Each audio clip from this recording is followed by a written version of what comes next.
Hello ನಮಸ್ಕಾರ ವೀಕ್ಷಕರೇ, ನಾನು ನಿಮ್ಮ ಪ್ರೀತಿಯ ಡಾಕ್ಟರ್ ಸಂಹಿತಾ ಉಪಾಧ್ಯಾಯ.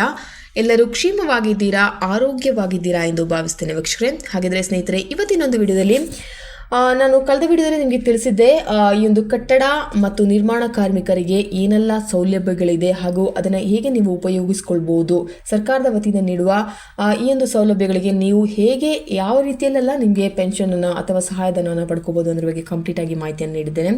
ಸೊ ಯಾವ ಯೋಜನೆಗಳಿದೆ ಅನ್ನೋದ್ರ ಬಗ್ಗೆ ಕೂಡ ನಿಮಗೆ ಮಾಹಿತಿಯನ್ನು ನೀಡಿದ್ದೇನೆ. ಇನ್ನು ಈ ಒಂದು ಕಾರ್ಡನ್ನು ಪಡೆಯಲು ನಿಮಗೆ ಹೇಗೆ ಅಂದರೆ ಯಾವ ರೀತಿಯಲ್ಲಿ ನಿಮಗೆ ಡಾಕ್ಯುಮೆಂಟ್ಸ್ ಬೇಕು, ಏನೆಲ್ಲ ಡಾಕ್ಯುಮೆಂಟ್ಸ್ ರಿಕ್ವೈರ್ಮೆಂಟ್ ಇದೆ, ಹಾಗೆ ಹೇಗೆ ನಿಮಗೆ ಅಪ್ಲೈ ಮಾಡ್ಕೋಬೋದು ಅನ್ನೋದ್ರ ಬಗ್ಗೆ ಹೇಳ್ಕೊಡ್ತೇನೆ. ಓಕೆನಾ? ಸೊ ಅದಕ್ಕಿಂತ ಮುಂಚೆ ನೀವು ಇನ್ನೂ ಕೂಡ ನನ್ನ ಚಾನಲ್ಗೆ ಸಬ್ಸ್ಕ್ರೈಬ್ ಆಗದೆ ನೋಡ್ತಾ ಇದ್ದೀರಾ, ಹಾಗಿದ್ರೆ ಪ್ಲೀಸ್ ಸಬ್ಸ್ಕ್ರೈಬ್ ಆಗಿ, ಲೈಕ್ ಮಾಡಿ, ಸಪೋರ್ಟ್ ಮಾಡಿ, ಹಾಗೆ ಕಮೆಂಟ್ ಕೂಡ ಮಾಡಿ ಅಂತ ಹೇಳ್ತೇನೆ. ಸೊ ಹಾಗಿದ್ರೆ ಬನ್ನಿ ಸ್ನೇಹಿತರೆ, ತಡ ಮಾಡದೆ ಹೇಗೆ ಈ ಒಂದು ಅಪ್ಲಿಕೇಶನ್ನ ನಮಗೆ ಅಪ್ಲೈ ಮಾಡ್ಬೋದು ಅನ್ನೋದ್ರ ಬಗ್ಗೆ ತಿಳ್ಕೊಳ್ಳೋಣ. ಸೊ ಫಸ್ಟ್ ಆಫ್ ಆಲ್ ನೀವೇನು ಮಾಡಬೇಕು ಅಂತ ಹೇಳಿದ್ರೆ kbocwwb.karnataka.government.in ಲಾಗಿನ್ ಆಗಬೇಕು. ಈ ಒಂದು ವೆಬ್ಸೈಟ್ಗೆ ನೀವು ಹೋಗಿ ಚೆಕ್ ಮಾಡ್ಕೋಬೋದು. ಸೊ ಈ ಒಂದು ವೆಬ್ಸೈಟ್ಗೆ ಹೋದರೆ ನಿಮಗೆ ಏನೆಲ್ಲ ಡಾಕ್ಯುಮೆಂಟ್ಸ್ ಬೇಕು ಅನ್ನೋದ್ರ ಬಗ್ಗೆ ಕೂಡ ಹೇಳ್ಕೊಡ್ತಾರೆ. ಸೊ ಆದರೂ ಕೂಡ ನಾನು ಇಲ್ಲಿ ಹೇಳ್ತಾ ಇದ್ದೇನೆ, ಏನೆಲ್ಲ ಡಾಕ್ಯುಮೆಂಟ್ಸ್ ಖಂಡಿತವಾಗ್ಲೂ ಬೇಕು, ಖಂಡಿತವಾಗ್ಲಿ ಏನು ಬೇಕು ಅಂತ ಹೇಳ್ತೇನೆ. ಸೊ ಡೀಟೇಲ್ ವಿಡಿಯೋ ಬೇಕು ಅಂತ ಹೇಳಿದ್ರೆ ಖಂಡಿತವಾಗ್ಲೂ ಕಮೆಂಟ್ ಮಾಡಿ ತಿಳಿಸ್ಬೋದು. ಸೊ ಡಾಕ್ಯುಮೆಂಟ್ಸ್ ಏನೇನು ಬೇಕು ಅಂತ ಹೇಳಿದ್ರೆ ಲೇಬರ್ ಕಾರ್ಡ್ ಮಾಡಿಸ್ಬೇಕು ನೀವು ಮೊದಲಾಗಿ, ಅಂದರೆ ಈ ಒಂದು ಕಾರ್ಮಿಕರ ಕಾರ್ಡ್ ನೀವು ಮಾಡಿಸ್ಬೇಕು. ಸೊ ಈ ಒಂದು ಲೇಬರ್ ಕಾರ್ಡ್ಗೋಸ್ಕರ ನೀವು ಏನೆಲ್ಲ ಕೊಡಬೇಕು ಅಂತ ಹೇಳಿದ್ರೆ ಮೊದಲಿಗೆ ನಿಮ್ಮ ಒಂದು ಆಧಾರ್ ಕಾರ್ಡ್. ಓಕೆನಾ? ಸೊ ನಿಮಗೆ ಆಧಾರ್ ಕಾರ್ಡ್ ಬೇಕು. ಇದಕ್ಕೆ ಜೊತೆಗೆ ಆಧಾರ್ ಕಾರ್ಡ್ಗೆ ನಿಮ್ಮ ಆಧಾರ್ ಕಾರ್ಡ್ ಹಾಗೂ ಆ ಆಧಾರ್ ಕಾರ್ಡ್ಗೆ ಲಿಂಕ್ ಆಗಿರುವ ಮೊಬೈಲ್ ನಂಬರ್ ಮತ್ತು ಬ್ಯಾಂಕ್ ಪಾಸ್ ಪುಸ್ತಕ. ಓಕೆನಾ? ನಿಮ್ಮ ಬ್ಯಾಂಕ್ ಪುಸ್ತಕ ಬೇಕು. ಸೊ ಯಾವುದಾದ್ರೂ ಸಹಾಯಧನ ನಿಮ್ಮ ಬ್ಯಾಂಕ್ ಅಕೌಂಟ್ಗೆ ಬರಬೇಕು ಅಂತ ಹೇಳಿದ್ರೆ ನಿಮ್ಮ ಒಂದು ಬ್ಯಾಂಕ್ ಪುಸ್ತಕ ಬೇಕು, ಹಾಗೆ ಆಧಾರ್ ಕಾರ್ಡ್ಗೆ ಲಿಂಕ್ ಆಗಿರುವಂತಹ ಮೊಬೈಲ್ ನಂಬರ್. ಓಕೆ? ಸೊ ಮತ್ತೆ ನೀವು ಎಲ್ಲಿ ಕೆಲಸ ಮಾಡ್ತೀರೋ ಆ ಒಂದು ಕಟ್ಟಡ ಆಗಿರ್ಬೋದು ಅಥವಾ ಯಾವುದಾದ್ರೂ ಒಂದು ಪೇಂಟಿಂಗ್ ಶಾಪ್ ಆಗಿರ್ಬೋದು, ಏನೇ ಒಂದು ಆಗಿರ್ಬೋದು. ಸೊ ಆ ಒಂದು ಕಟ್ಟಡ, ಫಾರ್ ಎಕ್ಸಾಂಪಲ್ ಉದಾಹರಣೆಗೆ ಕಟ್ಟಡದ ಮರದ ಮಿಲ್ ಅಂತ ಇಟ್ಕೊಳ್ಳೋಣ. ಸೊ ಮರದ ಮಿಲ್ ಆಗಿರ್ಬೋದು, ಪೇಂಟಿಂಗ್ ಲೇಬರ್ ಆಗಿರ್ಬೋದು, ಹೆಲ್ಪರ್ ಆಗಿ ಕೆಲಸ ಮಾಡ್ತಾ ಇರ್ಬೋದು, ಇನ್ನು ಗೌಂಡಿ ಕೆಲಸ ಮಾಡ್ತಾ ಇರ್ಬೋದು, ಆಚಾರಿ ಕೆಲಸ ಮಾಡ್ತಿರ್ಬೋದು. ಅಲ್ಲಿನ ಮಾಲೀಕನ ಎಂಪ್ಲಾಯ್ಮೆಂಟ್ ಸರ್ಟಿಫಿಕೇಟ್ ನೀವು ತಗೊಂಡ್ಬರ್ಬೇಕಾಗತ್ತೆ. ಅಂದರೆ ನಿಮ್ಗೆ ಆಲ್ರೆಡಿ ಎಂಪ್ಲಾಯ್ಮೆಂಟ್ ಸರ್ಟಿಫಿಕೇಟ್ ಸಿಗುತ್ತೆ ಆನ್ಲೈನಲ್ಲಿ. ಸೊ ಅದನ್ನು ಫಿಲ್ ಮಾಡಬೇಕಾಗುತ್ತೆ ನೀವು. ಸೊ ಆ ಒಂದು ಮಾಲೀಕನ ಎಂಪ್ಲಾಯ್ಮೆಂಟ್ ಸರ್ಟಿಫಿಕೇಟ್ ಇರುತ್ತೆ. ಸೊ ಅದನ್ನು ನೀವು ಬರೆಸ್ಬೇಕು ಮೊದಲನೇದಾಗಿ.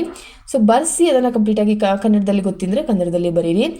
ಇನ್ನು ಇಂಗ್ಲೀಷಲ್ಲಿ ಗೊತ್ತಿದೆ ಅಂತ ಹೇಳಿದ್ರೆ ಇಂಗ್ಲೀಷಲ್ಲಿ ಕೂಡ ಬರ್ಕೋಬೋದು. ಸೊ ಕನ್ನಡದಲ್ಲಿ ಈ ಒಂದು ಎಂಪ್ಲಾಯ್ಮೆಂಟ್ ಸರ್ಟಿಫಿಕೇಟ್, ನೀವು ಅಲ್ಲಿ ಕೆಲಸ ಮಾಡ್ತಾ ಇದ್ದೀರಾ, ಈ ಒಂದು ಕಟ್ಟಡದಡಿ ನೀವು ಕೆಲಸ ಮಾಡ್ತಿದ್ದೀರಾ, ಈ ಒಂದು ಓನರ್ನ ಕೆಳಗೆ ನೀವು ಕೆಲಸ ಮಾಡ್ತಿದ್ದೀರಾ ಅಂತ ನೀವು ಈ ಒಂದು ಎಂಪ್ಲಾಯ್ಮೆಂಟ್ ಸರ್ಟಿಫಿಕೇಟ್ನ ಬರೆಸಿ.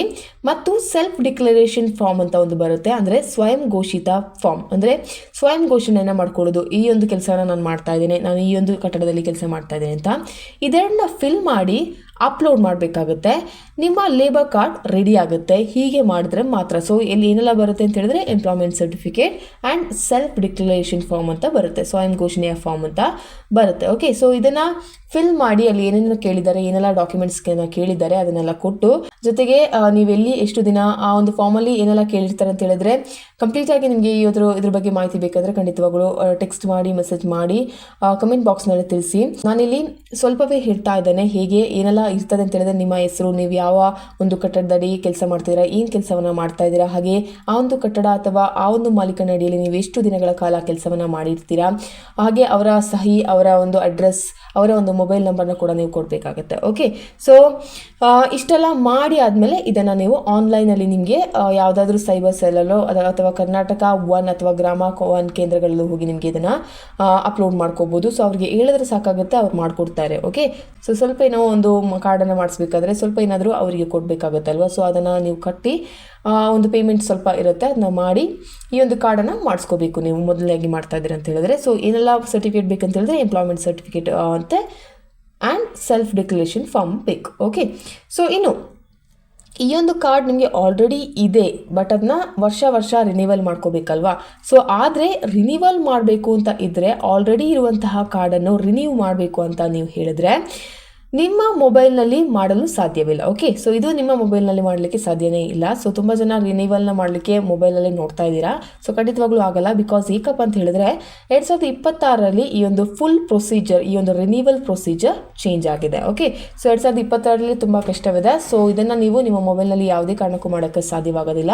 ಸೊ ನೀವು ಈ ಒಂದು ನಿಮ್ಮ ಪಕ್ಕದ ಈ ಒಂದು ಕೇಂದ್ರಗಳಲ್ಲಿ ಹೋಗಿ ಎಲ್ಲಿ ಆಫೀಸ್ ಇರುತ್ತೆ, ಕಟ್ಟಡ ಮತ್ತು ನಿರ್ಮಾಣ ಕಾರ್ಮಿಕರಿಗೆ ಆಫೀಸೇ ಇದೆ, ಸಣ್ಣ ಪುಟ್ಟ ಆಫೀಸ್ಗಳು ಕಾಣ್ತಾ ಇದೆ. ಸೊ ನೀವು ಆ ಒಂದು ಆಫೀಸನ್ನು ಭೇಟಿ ನೀಡಿ, ಎಲ್ಲಿ ನಿಮ್ಮ ಒಂದು ಊರಲ್ಲಿ ಎಲ್ಲಿ ಆ ಒಂದು ಆಫೀಸ್ ಇದೆ ಅಂತ ಹುಡುಕಿ ಅಲ್ಲಿ ಹೋಗಿ ಅವ್ರ ಹತ್ರ ಹೋಗಿ ಈ ಥರ ರಿನಿವಲ್ ಮಾಡ್ಕೋಬೇಕು ಅಂದರೆ ನೀವು ಹೇಳಬೇಕಾಗುತ್ತೆ. ಆದರೆ ಮಾತ್ರ ನಿಮ್ಮ ಫೋಟೋ ಅಥವಾ ನಿಮ್ಮ ಮಾಹಿತಿ ಮತ್ತು ಆ ಒಂದು ಆಫೀಸ್ನಿಂದ ಕೂಡ ನಿಮಗೆ ಕಾಲ್ ಬರುತ್ತೆ.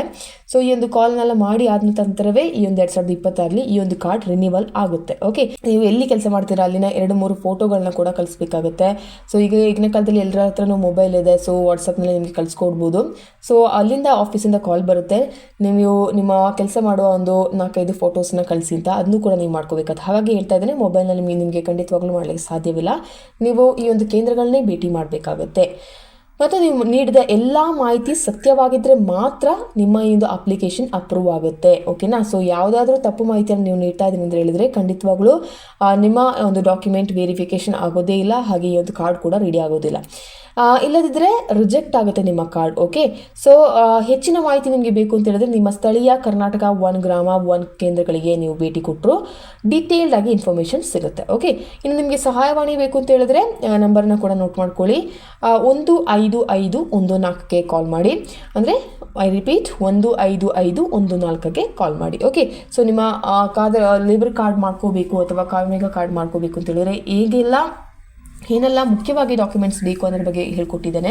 ಇದ್ರ ಬಗ್ಗೆ ಡೀಟೇಲ್ ಆಗಿ ನಿಮಗೆ ಮಾಹಿತಿ ಬೇಕು ಅಂತ ಹೇಳಿದ್ರೆ ಖಂಡಿತವಾಗಲೂ ನನ್ನೊಂದು ಕಮೆಂಟ್ ಸೆಕ್ಷನಲ್ಲಿ ಕಮೆಂಟ್ ಮಾಡಿ ತಿಳಿಸ್ಬೋದು. ಹಾಗೆ ಯಾರಾದರೂ ರಿನಿವಲ್ ಮಾಡ್ತಾ ಇದ್ದೀರಾ, ಈ ಕಾರ್ಡ್ ರಿನಿವಲ್ ಮಾಡಿಸ್ಕೋಬೇಕು ಅಂತಿದ್ರೆ ಖಂಡಿತವಾಗ್ಲೂ ಮೊಬೈಲ್ನಲ್ಲಿ ಮಾಡೋಕ್ಕೆ ಹೋಗಬೇಡಿ. ಬಿಕಾಸ್ ಯಾಕಪ್ಪ ಅಂತ ಹೇಳಿದ್ರೆ 2026ರಲ್ಲಿ ಈ ಒಂದು ಪ್ರೊಸೀಜರ್ ಕಂಪ್ಲೀಟಾಗಿ ಡಿಫ್ರೆಂಟ್ ಆಗಿದೆ. ನಿಮಗೆ ನಿಮ್ಮ ಮೊಬೈಲಲ್ಲಿ ಮಾಡೋಕ್ಕೆ ಸಾಧ್ಯನೇ ಆಗೋದಿಲ್ಲ. ಓಕೆ, ಸೊ ಈ ಒಂದು ವೆಬ್ಸೈಟ್ನ ಭೇಟಿ ನೀಡಿ ನಿಮಗೆ ಯಾವುದೆಲ್ಲ ಡಾಕ್ಯುಮೆಂಟ್ಸ್ ಬೇಕು ಅಂತ ಮತ್ತೊಮ್ಮೆ ನಿಮಗೆ ನೋಡ್ಕೋಬೋದು. ನಿಮ್ಮ ಮಕ್ಕಳು ಯಾರಾದರೂ ಇದ್ದರೆ ಅವ್ರ ಹತ್ರ ಮೊಬೈಲ್ ಇರುತ್ತೆ, ಹಾಗೆ ಲ್ಯಾಪ್ಟಾಪ್ ಕೂಡ ಇರುತ್ತೆ ಅಲ್ವಾ.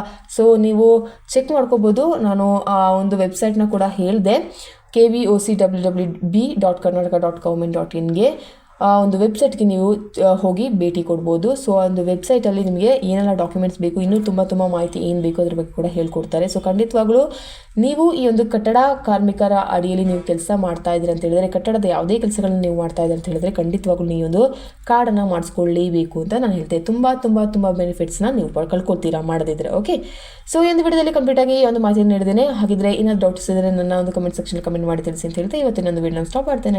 C it's me doctor Samhita Upadhyaya. ಧನ್ಯವಾದಗಳು. Thank you.